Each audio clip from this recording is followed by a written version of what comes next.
the design of digital circuits. Many of these digital circuits you have studied in your uh, digital logic or switching circuits course last semester.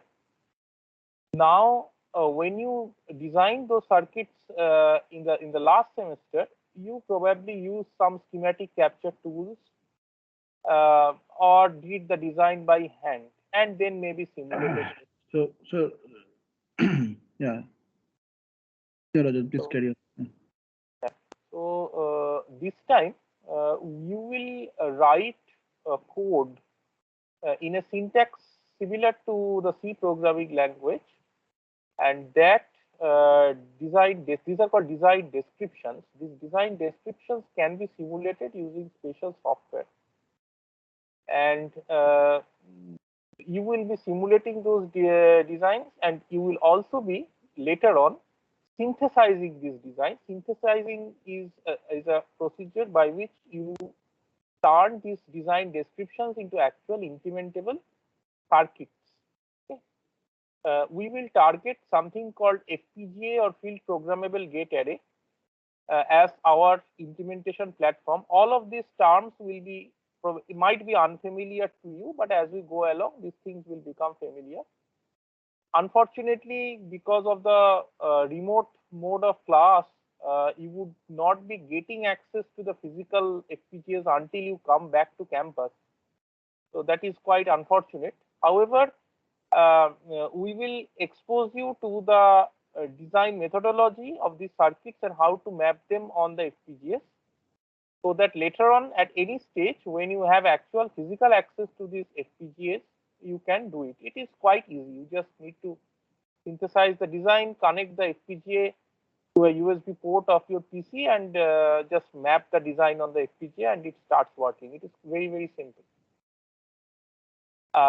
Let me, because I was not involved in teaching of, I believe none of us was involved in teaching of your switching circuits course last semester. Let us get an understanding of your implementation or laboratory knowledge of what was done in the last semester.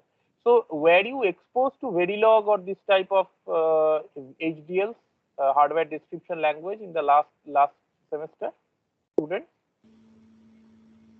Yes, sir. On the last assignment, we have to use Verilog. You had to, in one assignment, you covered Verilog. That was last assignment. And what did you use as the simulation tool, Icarus? GTK Sir, wave. NC Verilog or I Verilog, sorry, I Verilog. I Verilog is Icarus. Yeah, fine. So okay, but this time you will find that we will cover Verilog in much more detail. So you have just covered one assignment in Verilog last semester. I don't know to what detail the language was covered. Verilog is a quite vast programming language, and you need some time to get the hang of it. I mean, you need practice, okay? And this practice you will have through solving assignments. Okay, several assignments will be given over maybe 1 or 2 months or maybe more with increasing levels of difficulty. Okay, so that you get some sort of an idea of how complex digital systems can be implemented in Verilog. Of course, we would not be able to implement something of industry standard, which have like million lines or millions of lines of code, but at least we will at least try to go up to assignments which will require you to understand the language very nicely, very deeply, and to implement different types of circuits like combinational blocks, building blocks, digital building, sequential building blocks, etc. And most important, to integrate them to have a complete design.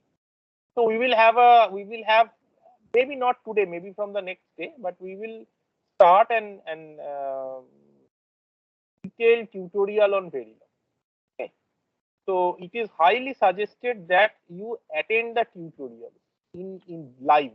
Okay, because see what happens is, of course, you can have a look at the recordings later on. That will always be available for your later on reference. But during the lectures, you can always have some questions and doubts which you should ask and clarify immediately. Okay, because Verilog has some peculiarities which if you do not get a clear understanding at the very beginning, you will make mistakes while designing. Okay, it is not as simple as C type. I mean, all of us are familiar with procedural programming languages and which execute sequentially. Okay, so that is the default of our in our training. Verilog is not like that. No, just to add to what Professor Rajat is saying, actually, that is, I mean, it is basically a different semantics, actually. Okay, so it is essentially not that like you have to learn by heart or anything of that sort, but in hardware programming there is a different semantics which you have to understand, actually, how you extract concurrency, how you write parallelism. So for instance, like many of the codes that you have written in iVerilog, right, essentially will not probably have a hardware connotation, actually. So those are certain things that we will try to stress in this, and therefore, right, it is important that you attend the classes, because once you come to the classes, we will be talking about few of these nuances, okay, which are not often stressed out in the online repositories that you get on Verilog, because largely you will see that a Verilog code that you are getting, right, maybe through books or through online resources, they are mostly like concerned about their functional correctness, or whether the output is correct or not, but not on the fact whether it's a hardware by hardware it is proper or not. So that is what we will try to stress. Okay. Yeah, please carry on. So anyways, so I can see about over close to 125 students who have now registered, who have now joined the course based on the invitation, and I believe we have reached our class 10, 122 till now. So more or less that is our class 10. Maybe it is 3 or 4 less, but anyways, we can survive with that. So please don't miss classes. Okay, online classes are happening does not mean that you have to miss classes. Please don't make that mistake. First step, in my email that I sent earlier, I had mentioned that have your group members ready. There will be 2-person groups. One of the TAs will circulate an email shortly, maybe by tonight, to all of you to fill up a Google form. In that Google form, you will need to submit, fill up the names of the 2 members and their roll number. This is the only information, and only one member of the group has to fill up the form. Okay, unnecessarily both the members filling up the form is not required. It just increases the effort of the TA. Yeah, the Google form is ready and it will be posted in Teams. So please take care. And as Professor Chakraborty said, I mean, if you are forming a group X and Y, then only one of you should be filling up the form. So if it is posted on Teams, they can individually access and individually enter this thing. Yeah, I mean, we are posting the link. Hello? Yeah, okay. So we'll post the link of the Google form in Teams. Yeah, but I was just thinking that some students probably have still not come on Teams. So will it help if we also email it to email? I mean, we can post on Teams as well as email it to them. Because and also another thing, please have your login in Moodle ready. I have sent the passphrase and all this information. Please join the correct course. There are, over the years, there are at least 10, you will find 10 web pages for CS 39001 on Moodle. You choose the autumn 2021 web page. It should be mentioned in the title. You choose specifically that course and join it with the passphrase. Now, also during assignment submission, that will be done entirely through Moodle. The distribution of assignments as well as the submission of assignments will be done through Moodle. Teachers and TAs will manage it. Okay. You need to submit only one assignment per group. both the members do not need to submit. In fact, on Moodle itself, group-wise group formation will be done. So per group only one can submit. That will be the setting. Except in exams. During exams, both the members need to submit. So that we will specifically mention, because Moodle that setting can be done, that for individual assignments, whether we want a group submission or a student submission, that can be set. So we will do it. You don't need to worry. Just remember that by default it is one submission per group. Also, just based on our experience of teaching this course many times, at the end of the semester, students send us email, or earlier they used to come to our office in person and complain that, sir, in the entire semester, I have worked hard and my team member has done nothing. He does not know a single line of Verilog, but I have solved all the assignments and both of us have got the same marks in the assignment. So unfortunately, that is very difficult to verify. When there was physical lab, maybe the teachers can go to the individual tables and verify whether among the two group members who is actually doing the work and who is just sitting idle. But now that is not possible. Okay. So this you have to resolve among yourselves. This unfortunately is something which teachers in remote mode cannot resolve. And I agree that it is kind of unfair that a person who does not give any effort gets the same marks in the assignments as his team member. But unfortunately, we have to live with it. The only differentiating factor sometimes becomes the exams, because in the exams, because everybody has to write his own code, there the person who has learned the actual programming, he gets better marks, and the person who has been lazy in the entire semester, he gets less marks. So that is the differentiating factor essentially. Okay, so I would suggest that both the members of every group please concentrate on developing the skill set, because on the day of the exam there will be no help, no explanation, no help, no hints, nothing. Okay, no TA will give you any hint. You will be instructed not to give you any hints, so you are on your own. So remember that. And are you familiar with the basic building blocks of digital design from your last course, like the combinational building blocks, like say multiplexers, demultiplexers, decoders, and a basic adder and arithmetic building blocks?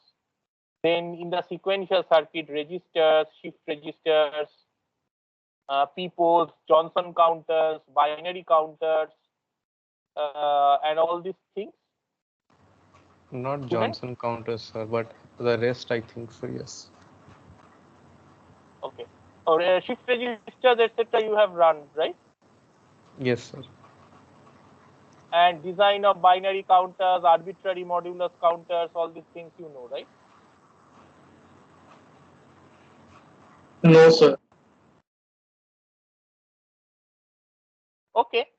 So yeah, so that is kind of the background that is essential for this course, because in the assignments you will find that you will be asked to basically use these building blocks to most of the times to build up your circuit.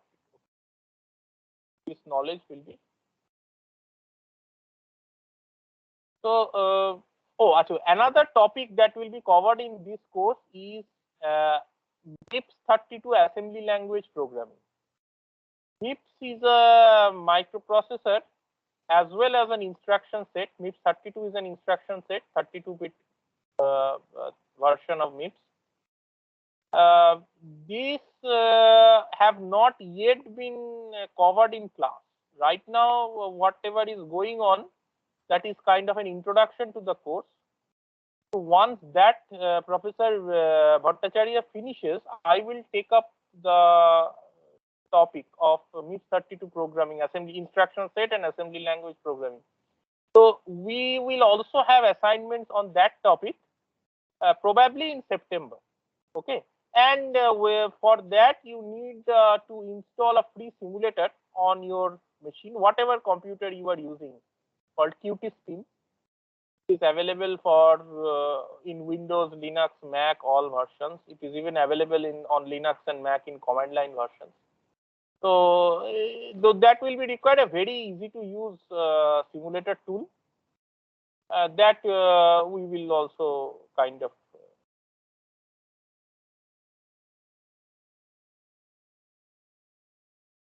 sorry, I think I waved offline. So that's Spin simulator that when the time comes, we will ask you to install it. So DM and SD, should we ask them to install Xilinx ISE right now? Or Yeah, I think the installation of the Xilinx ISE would be useful because anyway the assignments will start. So yeah. what they can probably do is we can probably give them some initial outlines on how to install, and they can try. If there are any problems, then they can always get back to us. So maybe later on after the class, I can send them an email with the link with the TAs in CC also. So the TAs might also be familiar to debug some of the things. Other than that, Pradipta in the lab. Pradipta, are you there? Yes, sir. Pradipta, can you give a tutorial on basic usage of ISE like you did last 2-3 times, I think? Yes. Okay. So first tutorials we will teach them only probably simulation. Okay. Synthesis, post synthesis we can wait for some time before teaching post synthesis. Okay. Or we can also teach them immediately because sometimes post synthesis actually catches some bugs which are not otherwise. I think that is what we will do is we will first give them an overview on Verilog and essentially tell some, at least so that they are get familiar and acquainted with some of the starting on Verilog.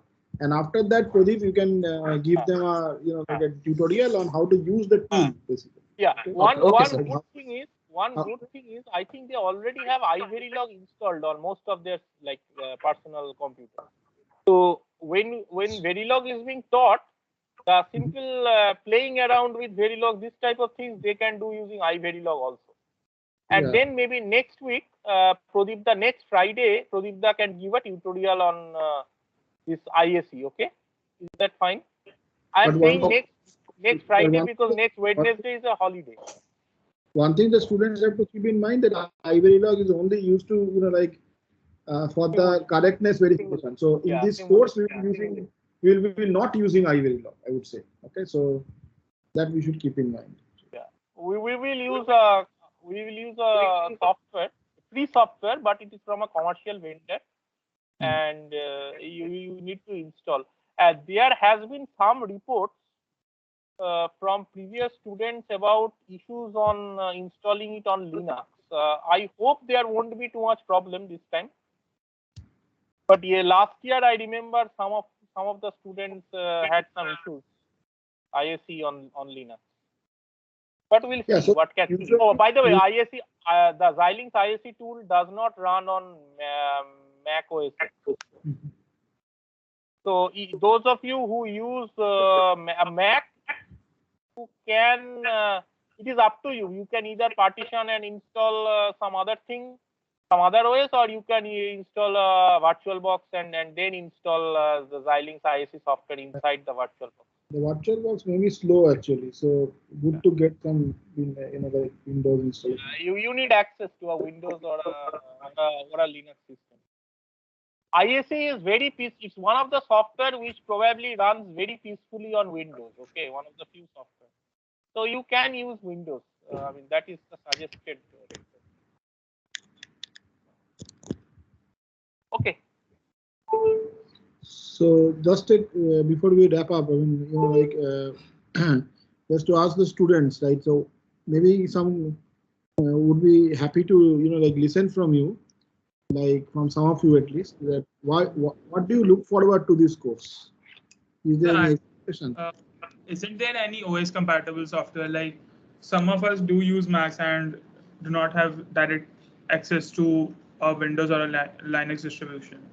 Not not really that I know of. There are two options. One is iVerilog, and the other is there is something called EDA Playground. That is an online browser-based tool, a website where you need to create an account using your IIT email ID, and there you can simulate. But both of these is only for simulation. This does not allow any implementation.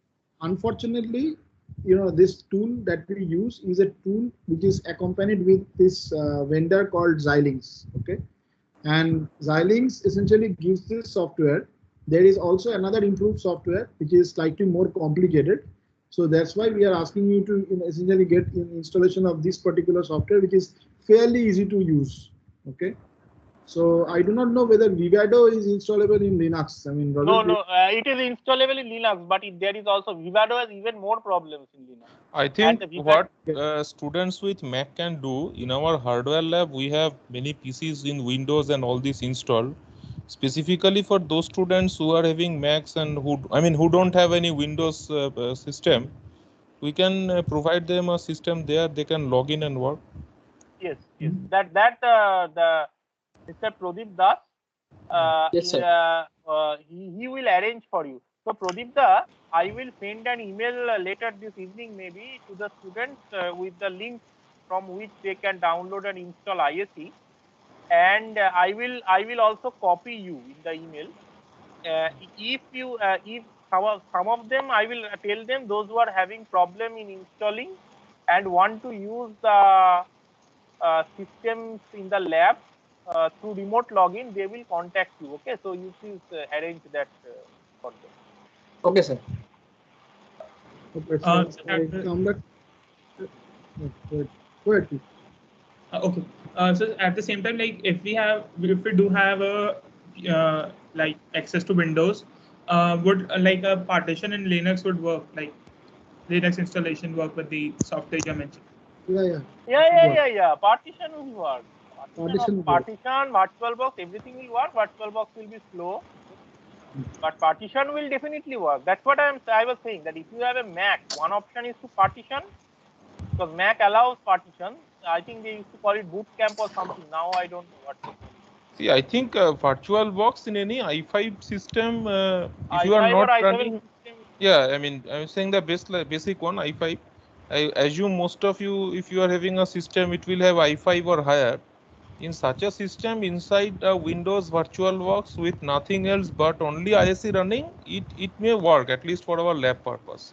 Because we are not going to do very big designs or stuff like that. So should not be a problem. You can try that.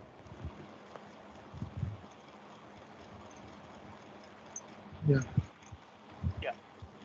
Okay. One last thing, a favor from you all. Would it be possible for you to like write down the sources that we are going to use? Like you are giving us names, but it isn't easy to track down these things. Of course, resources in a sense, what manual? What do you mean by resources? Manual? The manual. He means the software source. Like the software names and like where. We will send you I emails. told you, I will send you detailed email. I told you, in the evening.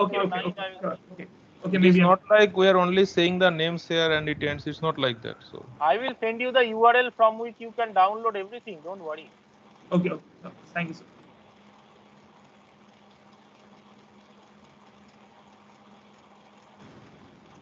There are many versions of that software also. I will tell you exactly the version that you should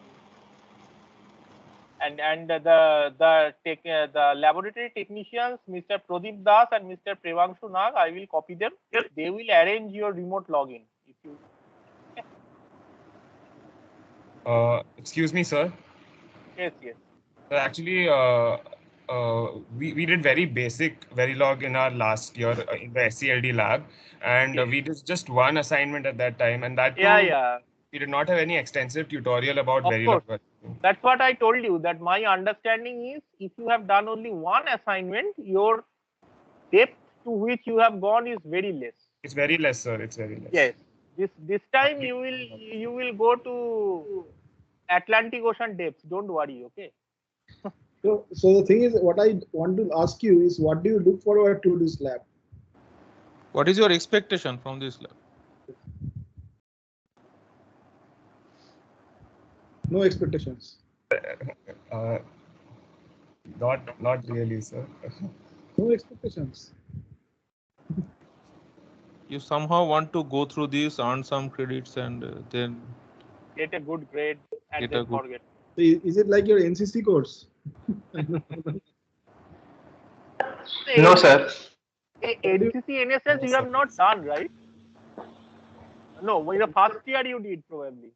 Yes. Have you done NCC?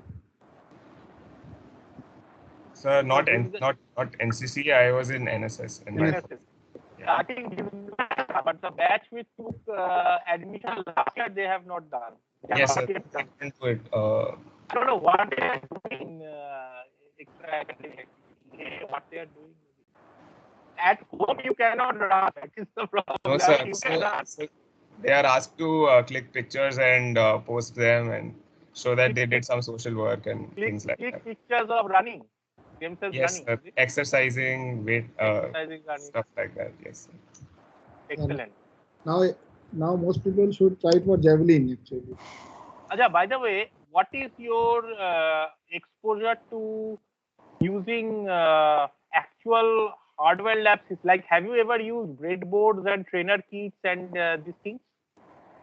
No, sir, but that we would have been able to use that had we had our third semester offline, but that was online, so we could not. We had running hardware fully virtually. Yes, sir. Okay. We did our basic electronics intro to electronics lab online. So one thing you will see, mostly in the industry, hardware is actually like this. Okay? Yeah. So hardware has now become software. It's a white collar job also. Okay, so if you say in that sense, actually, I don't know what white or black, maybe a racist comment actually, but like it's something that you can do purely with software. Okay, so I would be curious to know, like what do you see, like as an outcome of this course? For example, you may have a vision, right, that once you do an algorithm course, you have some direction of work, or maybe theory course. If you are doing maybe a machine learning course, you have some direction of your profile, right? So what do you look for, like a course like a computer organization and architecture or lab corresponding to that? To be able to write faster programs. To be able to write in assembly. Assembly is one. Okay. Yeah. So understand how the CPU is actually internally. Right now it's a black box and we write a high level code, but we'll understand what is actually there, the registers and stuff. Yes. And how the instructions work. Yeah. So basically you are kind of correct. I mean, taking in cue of that, this course, right, or at least this lab will essentially deal with two things. Okay. One is how do you build a processor, at least get a flavor of that. And the second thing is that how do you write programs on that processor? Okay. So both are equally important. Even if you are writing tomorrow, like a software where you would like to take care of or, like utilize the underlying hardware resources that you have. For instance, in your modern day computing architectures, like maybe Intel or AMD or whatever, whichever processor you are writing your codes on, there are a lot of instruction supports actually, which if you are unaware of, you cannot write codes which are, are very optimized and, you can get the best of performances. But this course essentially gives you, like a dual advantage because or have an idea about how the hardware architecture is built. So essentially it is kind of aligned with maybe, like some of the philosophies that is followed by very well-known processor design companies. So which we called as RISC design style. I think we will be following that style of programming or processor design paradigm. And the second thing which you also learn is, like how do you build or how do you write your codes, which we called as assembly codes on such processors actually. Okay. So we will try to give you a flavor of both of these. Okay. So I guess many of your seniors get into this kind of jobs, right? Low latency programming. Heard of this term? Yes, sir. Yeah, so for doing low latency efficient programming, all that Professor Mukhopadhyay said, that is a very important aspect. You have to understand how the hardware works and how the assembly runs in the processor. And just to talk about a relevant thing, an in thing, I would say, like like ML and data science, there is a buzzword nowadays, and even with respect to such workloads, how to design an optimal processor, an optimized processor, which can churn out big data, is one of the most in things in the industry. So just to keep everybody excited, I posted some links here. You may have a look. Yeah. So like just taking in cue of that, like AI or ML is not new. Okay, it was also in vogue before. Okay, so why did it like lose its like why in the first, I would say, like, if I consider there are 2 runs of that, can anybody tell like why it was not so successful in the first run and suddenly became successful now, or at least potentially is becoming successful now? The availability of large data sets and better hardware. What the availability of large data sets and much better hardware than before.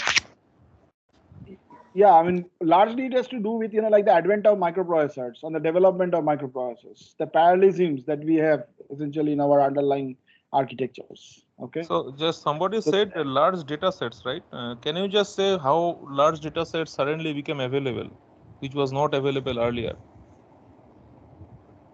I mean, not many people were using computers earlier. Now everyone is connected to the internet, maybe. So they can fill forms and. Yeah, but where are they stored? Cloud computer. Sorry? Where? Computers. Data center, cloud computers. Data lakes. So what are they basically? Hardware. So you see, it all boils down to the fact that you need like lot of memory support and you need lot of compute power. Okay.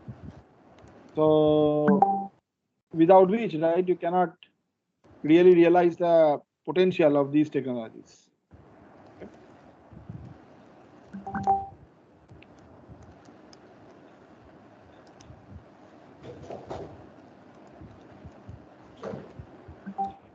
Another thing, students, regarding Verilog, you might have a question: why are we suddenly learning another new strange programming language? The reason is that if you want to do complicated digital circuit design by hand, it is almost impossible. Okay, modern digital circuit design has become so complicated that you cannot do it by hand. Let me give you an example of how simple Verilog makes digital design appear to be. It appeared to be. It's still not simple, but at least it appears to be simple. Say you are given a arbitrary state machine, okay, the state diagram of an finite state machine, and you are asked to implement this circuit. So there is a standard procedure. You write present state next state table from which you figure out what should be the input of the flip-flop. Now the flip-flops themselves might be JK or D, depending on, say, D flip-flop to make life simple. So you do everything by hand, solve several Carnot maps. In that you make one mistake, your entire circuit is wrong. Okay. This manual labor in design can be avoided if you know Verilog. Because in Verilog, if you describe the specification of the finite state machine in correct format, and if there is no error in your description of the specification, of course, it has to be syntactically and semantically correct. What you are writing in the Verilog has to make sense. Syntactically correct, otherwise it won't compile, and semantically correct, otherwise it will lead to circuits which you didn't want. Okay. Now, supposing you have done that, you will find that it is just a one click. You just write it and press some buttons on the compiler and it generates the final correct circuit for you, which you can map on a FPGA, or you can simulate to check that the waveforms, if it is working or not, anything. So this is almost magical technology actually, once you have hold of it. This is comparable to compilers of high-level languages. If you needed to write every program at assembly language level, and you had no GCC or G++ or no high-level language compiler, life would have been very difficult. As you will find that writing code in assembly language is much, much tougher than other types of high-level programming language, right? So this exactly the kind of the same usefulness is provided by the type of software that you are going to learn to use and the Verilog programming language. where you can describe the functionality of the circuit in a syntax similar to C, at a level which is similar to C, in some cases even more powerful than C, because it has many constructs which are not supported in C. Okay. So all these things you will learn. It's a very interesting topic, and we sincerely hope you enjoy this, and this becomes a useful skill set for you later in your career, wherever you work or you study or do higher take higher education or do research. This will become a very useful skill set. Actually, this is becoming important because many companies nowadays have started supporting heterogeneous computing platforms on clouds. For example, Intel, Amazon, all these companies, where you can write your code in either C or C++ or directly in Verilog type of things, and then their special compiler toolchain takes your code or design descriptions and compile them and map it to different platforms, whatever you want, either to GPU or to CPU or to FPGAs or a mixture of them, which is very interesting. You can write your code in C++, that gets transformed to Verilog, then it gets mapped to the FPGAs. This type of technology is also available. Okay, so as I was saying that like C++ to Verilog to implementation is this type of technology is also available. It's called high level synthesis. We'll probably not go into it, but just that these things are becoming increasingly important. FPGAs are becoming increasingly important as computing platforms, and it might come not today, but maybe 20 years from now, whereby general purpose microprocessors, as we see now, they might become obsolete, and the only common computing platforms that everybody will be using are FPGAs.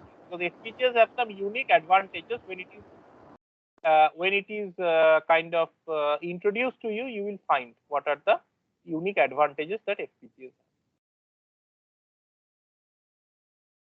Okay, so should we wrap up for today? It's about 2:50, and we'll meet again on Friday.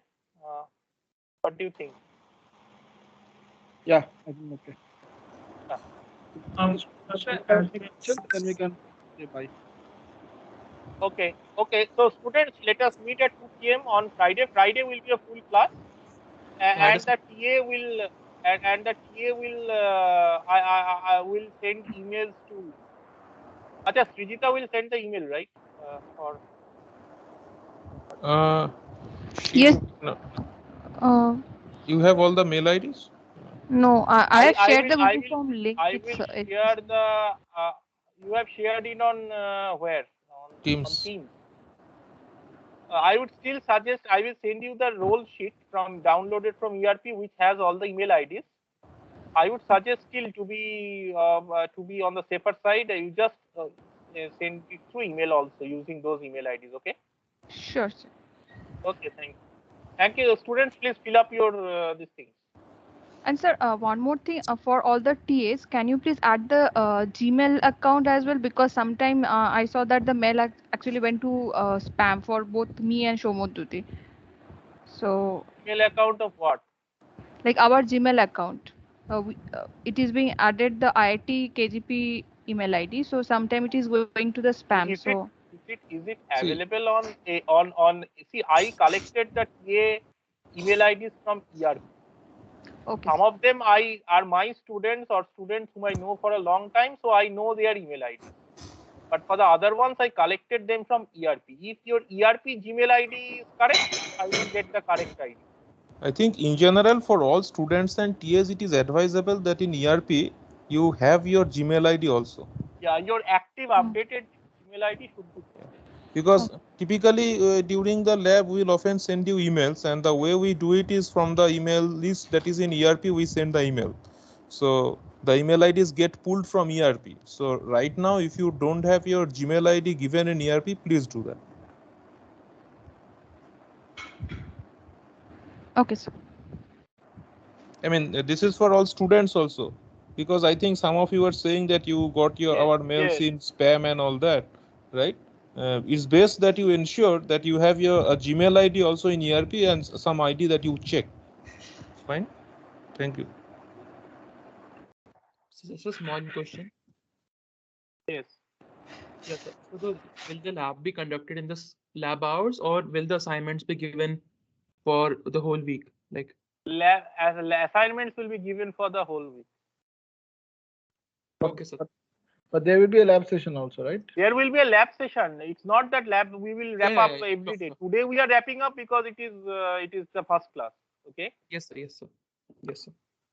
You will usually get 1 week time to solve assignments. For some assignments which are of longer nature, there will be some such assignments towards the end of the course. There you will get more time. Maybe there might be assignments where you might get even 2-3 weeks of time. But those will be substantially more complicated. Initially, by default, 1 assignment per week. So what will be like the distribution for the on Wednesday we'll be having a lab session, and on Friday a tutorial session, or like? No. That will be dynamic. That we will decide.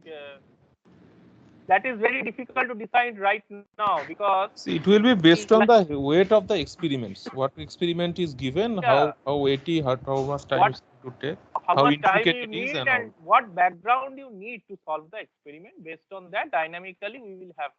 There will be nothing set in stone that this day will only for tutorial, this day is only for assignment, nothing like that. Okay. And like what will happen in tutorial? Like if you can tell, like would there be assignments given to us, or a doubt session discussion, like something? Doubts?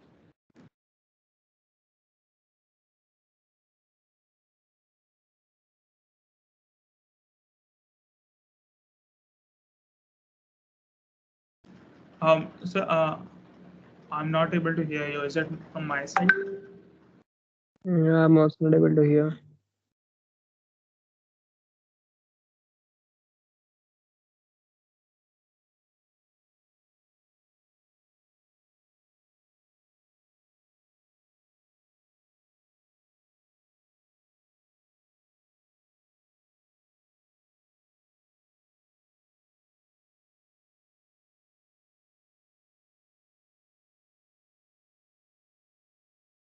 Hello, can you hear us?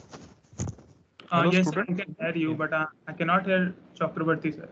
Yeah, so there is a power cut here, so I just connected through my mobile. I think they will also do the same, but it will take some time. So could you tell us how many lab assignments are going to be there?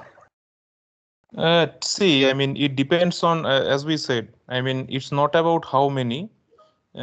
Typically what happens, I can tell you from our experience, like we arranged it last time. So initially there will be simple design problems in this lab, right? Just to test your Verilog skills with respect to behavioral design and then structural design and all that. And slowly we'll ask you to design processor modules. What we do typically in this lab is we give you an instruction set, and then we ask you to design a processor, an 8-bit processor, which will execute that instruction set.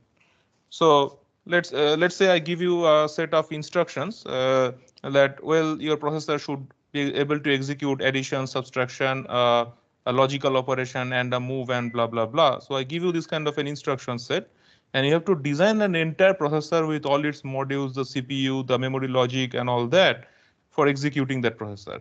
Now, when this lab used to operate in a physical manner, what we did is that every student was supposed to design in Verilog, and then they would be synthesizing this processor for executing on the real hardware, that is the Xilinx FPGAs that we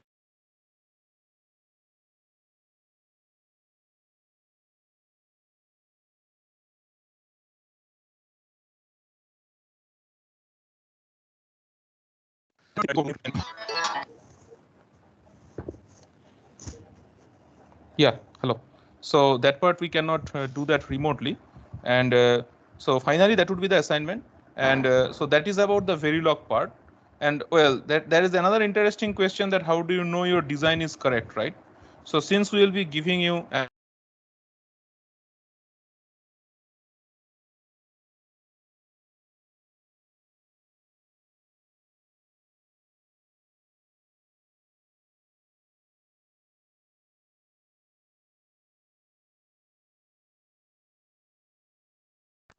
Sir, you're not in the audible. Am I audible? Hello? Hi, Voice is breaking. hello, am I audible? Hello? Yes, sir. Now you are audible. Sorry, yeah. So the other professors called me in the phone. So when a call comes, the net gets disconnected. Yeah. So what we typically do is in the lab, like I was saying, there will be initially small designs, and finally you have to do a full-fledged processor design for which we'll give you the instructions.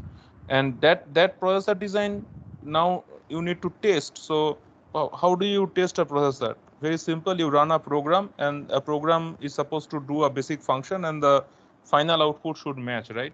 So maybe we will ask you that, well, for your processor, you test it with a sorting program. So maybe you will write a sorting program in the instruction set that we have defined for you, right?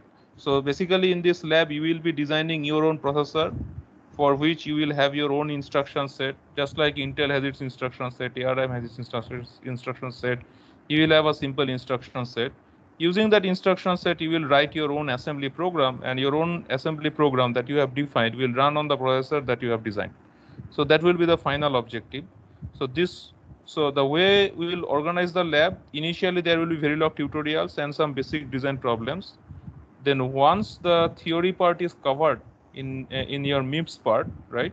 In the theory, then we'll have some tutorial on MIPS, and we'll have 3-4 assignments on MIPS programming in assembly language. So we'll initiate you with a simulator of the MIPS processor. We'll help you to understand how that simulator works, and we'll do some example assembly language programmings to understand how MIPS assembly runs in the MIPS processor. And then we will shift to this kind of processor design kind of experiments that I just talked about. Okay. Any other question from your side? Sorry, I went offline. Yeah, Rajat, you are back, right? Yeah. So they were just asking that what kind of assignments happen.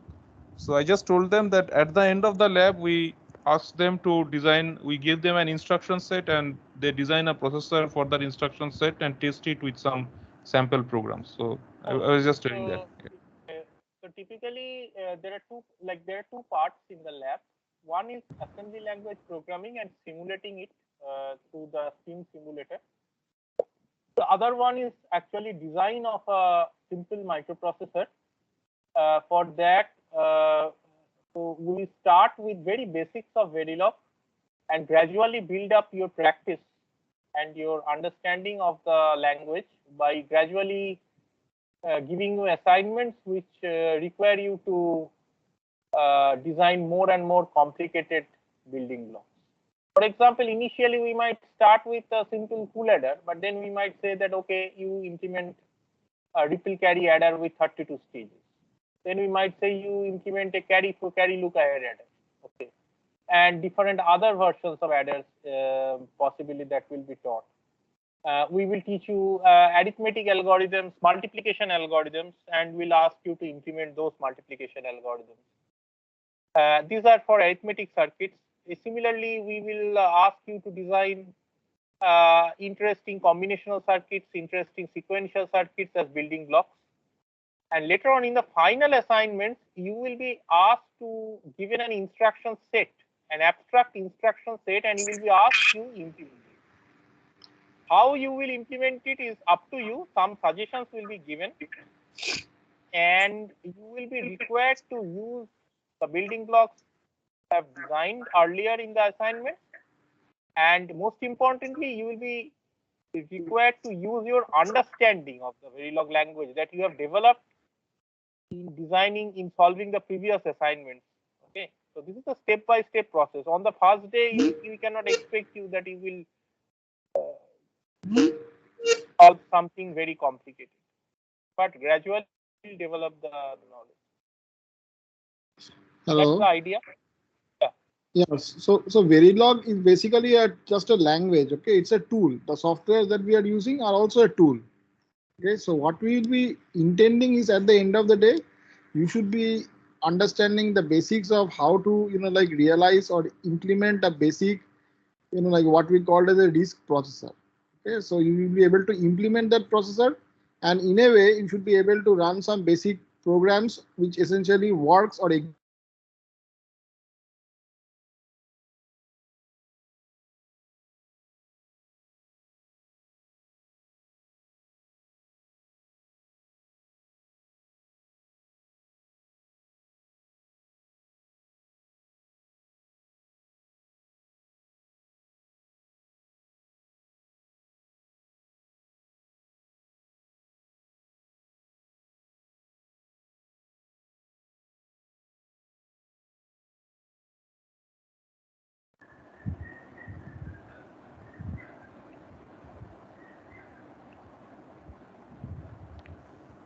Hello. Yeah, I think DM got disconnected. DM sir is. Yeah, So sorry, there is the DM is back. So you will be able to in a position to, we had previous batches where people had also, like executed some basic sortings kind of programs, which essentially you will be also writing in the MIPS programming assignment, and you will be able to write a similar thing and execute it on our design processor as well. Okay.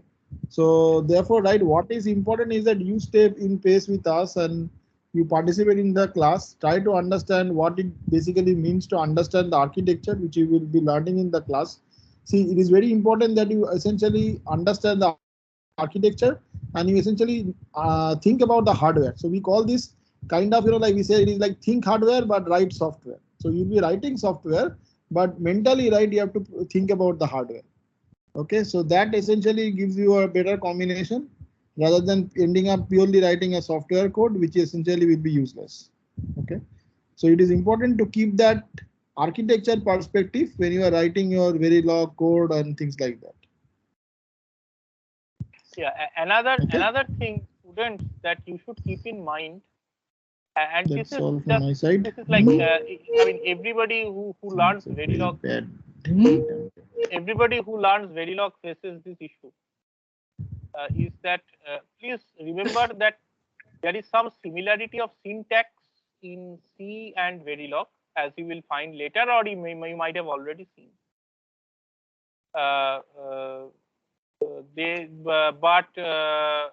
they are conceptually completely different. Okay, when you are designing Verilog, you have to keep in mind that you are designing hardware. And this takes some practice. It is not that easy, actually. This is from my personal experience of learning Verilog when I was a student, and you will also probably face these difficulties initially. Everybody faces, but then they overcome this difficulty because your thinking process changes. Yes. So one suggestion is draw a nice diagrams. Actually, if you are able to draw a nice diagram of your architecture, then that then Verilog. Yeah. I mean, you trust us that this is from all of our experience of the teachers. Writing Verilog code is not difficult if your architecture is implemented properly, because then once you have nicely identified the different building blocks of your design, then individually implementing them is not that difficult. Initially, it might seem to you because you will have like silly errors like syntax errors, etc. But those with time you will overcome. So there is a question from a student where we will get more practice. I will inform you in the email that I send. I will mention, okay, what is the where you can get the. Yeah, so just as a classic example, like where your C code and your Verilog coding is different, like as Professor Chakraborty mentioned, it will look similar, and that is actually more harm than helpful actually. Okay, so for instance, right, suppose you are intending to implement an adder, okay, like or an accumulator. Accumulator, all of you know, right, that you take an input and you just add it to your running sum. Okay. So, when you're writing a C code, you just make int sum equal to 0, and therefore you initialize it to 0, and then you just go ahead and do whatever is, like maybe in a for loop sum equal to sum plus I, something like that. But when you are writing Verilog, you essentially often, when you are writing at the initial days, right, you start to do or try to look for such kind of things. But see, in a hardware, right, I mean, you do not typically have that kind of, like execution flow. For instance, if you are writing a code, right, there is nothing like something you will initialize to 0 and then somebody will make it, like work as an incrementer. So therefore, in hardware, right, there is a definite notion of what is called as the reset. Okay, so you need a sort of reset, or somehow you need to kind of implement a reset so that like that whatever wherever you are storing the sum gets initialized to 0. Okay, so these are small nuances which essentially will differentiate what you are writing in Verilog, okay, and what you usually do it in C. So best is right. I do not really say that okay, you constantly have to differentiate from C, but what is important is to draw a nice architecture, and as we see in the class. And once you draw the diagram, writing Verilog code is actually pretty easy. Okay, so I would say the 0th step would be to draw a nice diagram, and then we can start writing the codes.